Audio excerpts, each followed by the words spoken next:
News 18 के digital platform पर आपका स्वागत है। मैं हूं प्रिया सिंह। रूस यूक्रेन जंग को 1200 दिन होने जा रहे हैं और गाजा युद्ध को 600 से ज्यादा दिन हो चुके हैं और डोनाल्ड ट्रंप यानी अमेरिका के राष्ट्रपति बने हुए 4 महीने से ज्यादा का वक्त हो चुका है।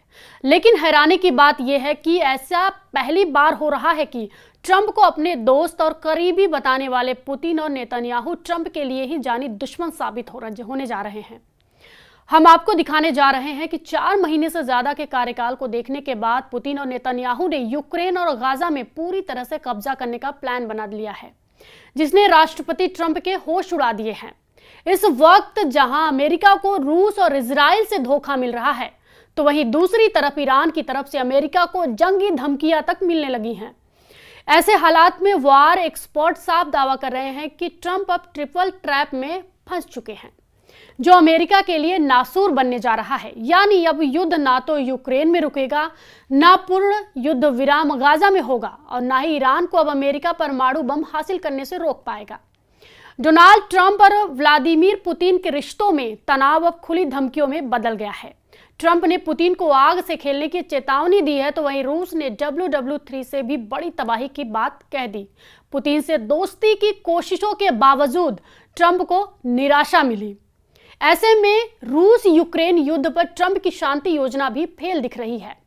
इधर गाजा में इजरायली भले ही हमास से बातचीत करने का दावा करे, लेकिन नेतन्याहू पूरे गाजा पर कब्जा नहीं करेंगे, इसकी गारंटी किसी ने भी नहीं दी है। पहले देखिए रूस यूक्रेन जंग के मोर्चे पर क्या चल रहा है और ट्रंप क्यों यूक्रेन मोर्चे पर फेल हो रहे हैं।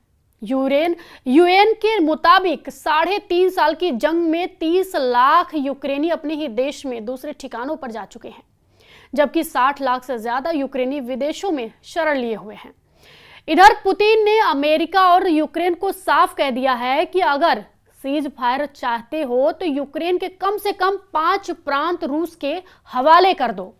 हम आपको बता दें, रूस ने इन इलाकों पर हमले तेज कर दिए हैं जिन पर वो कब्जा करना चाहता है। अब आप ये जान लीजिए, पुतिन सीज फायर की शर्त पर करना चाहते हैं। रूसी सूत्रों के मुताबिक रूस ने यूक्रेन से 5 प्रांत देने को कहा है। रूस जिन 5 जगहों से यूक्रेन की आर्मी को हटाने पर तुला है वे हैं डोनेस्क, खेरसोन, खार्किव, जापोरिजिया और लुहांस्क डोनेस्क एरिया। यहां रशियन बोलने वालों का प्रतिशत ज्यादा है, जो खुद को रूस के करीब मानते हैं। आखिर सेंसस के मुताबिक डोनेस्क की लगभग 75% जनसंख्या रूसी बोलती है। वे कल्चरली भी रूसी से जुड़े हुए हैं। इसके अलावा साल 2014 में क्रीमिया के रूस में विलय के बाद यहाँ के लोग खुलकर मॉस्को के सपोर्ट में आने लगे हैं। यूक्रेनी सेना और रूसी सपोर्टरों के बीच भारी जंग भी हो चुकी है। रूसी मिसाइलों के हमले, रूसी फाइटर जेट के हमले, रूसी ड्रोन के हमले, रूसी टैंक, तोप और रॉकेट से हमले यूक्रेनी सेना पर बेहद भारी पड़े हैं। जब से अमेरिका ने यूक्रेन से दूरी बनाई है, उसके बाद से यूक्रेन का एयर डिफेंस सिस्टम बेहद कमजोर साबित हुआ है। रूसी सेना आसानी से यूक्रेनी सेना को मार रही है। एक मोर्चे पर 300 से 400 से ज्यादा सैनिक मारे जा चुके हैं। अब हालात यह है कि महज 95 दिन में ही 524 मोर्चों पर 22,000 यूक्रेनी सैनिक मारे जा चुके हैं। पिछले 4 दिनों से जो तस्वीरें आ रही हैं वो बेहद भयानक हैं। रूसी हमलों से यूक्रेन का खार्किव इलाका आग का गोला बन चुका है। अब आप ये जान लीजिए कि पूर्वी यूक्रेन के डोनेस्क में वो कौन से 7 इलाके जहां यूक्रेनी सेना की बुरी तरह से हार हुई है। अमेरिका स्थित institute for the study of war यानी ISW के मुताबिक रूसी सेना महज 48 घंटे के अंदर यूक्रेन के 7 सीमावर्ती इलाकों में जबरदस्त बढ़त बना ली है। ISW के दावों के मुताबिक पूर्वी यूक्रेन के डोनेस्क क्षेत्र में सिवरस्क, टोरेत्स्क, पोक्रोवस्क और वेलिका नोवोसिल्का शहरों पर रूसी सेना ने कब्जा करने का दावा है। रूसी सेना ने कब्जा करने का दावा किया है। यहां तक कि यूक्रेन के जापोरिजिया क्षेत्र में बढ़त हासिल कर ली है। इसके अलावा रूस के बेलगरद शहर के उत्तर पश्चिम में मध्य डेमिडोवक्का, वर्ख नोकाम्यास्के और उत्तर दिशा की तरफ पोक्रोवस्क, वेलिका, नोवोसिल्का पर पूरी तरह से कब्जा कर लिया है। रूस लंबे समय से यूक्रेन के लुहांस्क, डोनेट्स्क, खेरसोन और जापोरिजिया इलाकों पर सितंबर 2022 में कब्जा करके बैठा हुआ है। जहां कभी रूसी को बढ़त मिल जाती है तो कभी यूक्रेनी सेना रूसी सेना को खदेड़ देती है। वहीं अमेरिका को नई खुफिया जानकारी मिली है जिससे पता चलता है कि इजराइल की ईरानी परमाणु प्रतिष्ठानों पर हमला करने की तैयारी कर रहा है। ये जानकारी ऐसे समय में आई है जब ट्रंप प्रशासन तेहरान के साथ कूटनीतिक समझौते पर काम कर रहा है।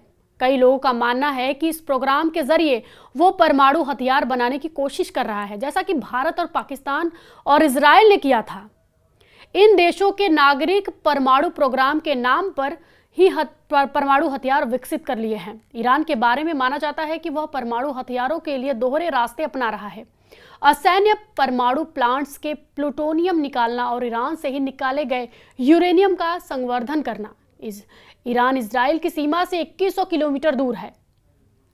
इजराइल उसके परमाणु ठिकानों को बर्बाद करने के लिए एक असाधारण और मुश्किल सैन्य मिशन शुरू कर सकता है, जिसमें मुख्य रूप से लड़ाकू जेट शामिल हो सकते हैं। इन लड़ाकू विमानों को हवा में ईंधन भरने और अपने लक्ष्यों तक पहुंचने के लिए काफी दूरी तय उड़ान भरने की जरूरत होगी। लेकिन यहां भी एक समस्या है। इजराइल की वायुसेना के पास ईरान के ऐसे परमाणु ठिकाने को नष्ट करने के लिए न तो प्लेटफॉर्म है, ना ही विशेष हथियार। फोर्डो और नंताज जैसे अंडरग्राउंड परमाणु ठिकानों को नष्ट करने के लिए इजराइल को GBU-57 MOP जैसे बम की जरूरत होगी, जिसका वजन 12 टन से ज्यादा है और 6 मीटर लंबाई। GBU-57 यानी MOP मिट्टी में 61 मीटर नीचे घुसकर विस्फोट कर सकता है, लेकिन इसे केवल B-52 और B-2 जैसे अमेरिकी भारी बम वर्षक विमान ही ले जा सकते हैं, जो इजराइल के पास नहीं है। यानी इजराइल अपने दम पर ईरान के परमाणु ठिकानों को नष्ट नहीं कर सकता, उसे अमेरिका की जरूरत होगी और अमेरिका इजराइल की मदद को इस वक्त तैयार नहीं है। ऐसे हालात में इजराइल ईरान के अंडरग्राउंड परमाणु ठिकानों को निशाना बनाने के लिए स्वदेशी MOP बना सकता है। इजराइल MOP को या तो C-130 यानी 130 हरक्यूलिस विमान या फिर बैलिस्टिक मिसाइल से लॉन्च किया जा सकता है। इनमें से किसी भी प्लेटफॉर्म का इस्तेमाल करना रिस्की और तकनीकी चुनौतियों से भरा होगा। अब ऐसे हालात में इजराइल कैसे हमला करता है, ये देखना होगा। इधर गाजा में भी इजराइल अमेरिका की रत्ती भर परवाह नहीं कर रहा है। वो पूरे गाजा पर कब्जा करने का प्लान बना चुका है और इसलिए पूरे गाजा में इजराइल हमले पिछले हफ्ते तक बेहद तेज हुए हैं। यानी अमेरिका की विदेश नीति, कूटनीति और रणनीति को पुतिन और नेतन्याहू ने मिलकर बर्बाद कर दिया है। अब ऐसे हालात में ट्रंप अपने करीबियों से कैसे निपटेंगे, ये देखना दिलचस्प होगा। इस वीडियो पे आपकी क्या प्रतिक्रिया है, हमें कमेंट बॉक्स में जरूर बताएं और फॉलो कीजिए News 18